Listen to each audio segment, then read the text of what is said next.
At doon po sa mga servidora at servidoro, magandang gabi po sa inyo lahat.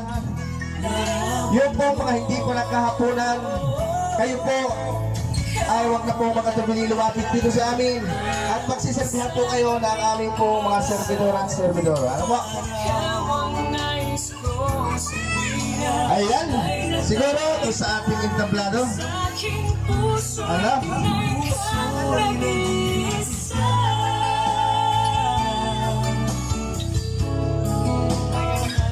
Yun po mga nais magbigay ng pagbati. Welcome po kayo. Ano po? Sa lahat po ng mga kamag-anak, mga kumpare, kumare, pamangkin, ano? Mga tito at tita, pwede po kayong magbigay ng pagbati dito sa ating kakasalihan sa araw ng bukas.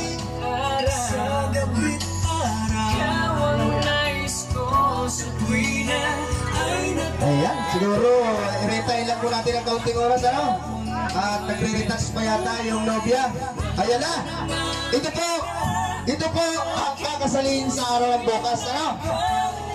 Si Tito Carleto Berenguela. Ayan.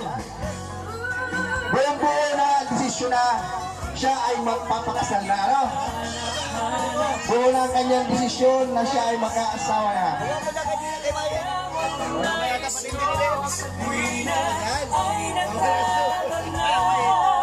Maghihintay lamang po tayo. Nag-BBS pa yung nobya, ano? Nagre-retouch pa. Muli po, doon po sa mga hindi pa nagkahapunan, kayo po ay inaanyahan namin dito po sa ating po nga pagkainan. Ano po, napakarami po ng pagkain. Siya po ay nagtumba ng 3 baboy para mapakain tayong lahat. Ano? Napakarami ng pagkain. Naya po yung ating mga kusinero at kusinera. Ay, meron pa pala. Ha? 20 pato. Saka 5 nitib, ano? 5 nitib na manok. Yan po ang hinanda sa atin ng kakasalin sa araw ng bukas. Ano ni? Tito Carlet Berenguela. Yan. Hindi po tayo mauubusan ng pagkain dyan. Napakarami. Well po sa ating mga servidor at servidora na napakasipag. Yung sa kusina natin dyan.